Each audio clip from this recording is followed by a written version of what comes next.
तळणारा आहोत. आणि कार्यक्रमाविषयी जर बोलायचं तर हा 1940 सालापासून उत्सव सुरू झाला. आम्ही त्यावेळेला लहान होतो.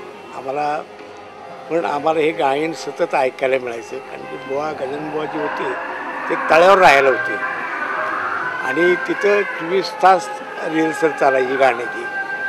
मग ज्या वेळेला ते गातील त्यावेळेला त्या वेळेचे ते राग गात जायचे.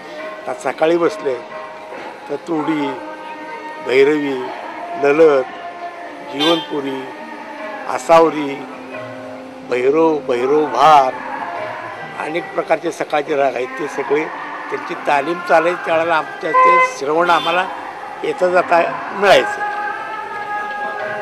आज इकडे औंधमध्ये जो कार्यक्रम होतोय तो गेल्या 72 वर्षापासून हा कार्यक्रम होतोय आणि वेगवेगळे मंडळी या ठिकाणी गाणी गाण्यासाठी येत असतात. तुम्ही दरवर्षी येता का, आणि येता तर कशा प्रकारे या ठिकाणी कार्यक्रम दरवर्षी होतात? मी इथलं सेवकच आहे. बर.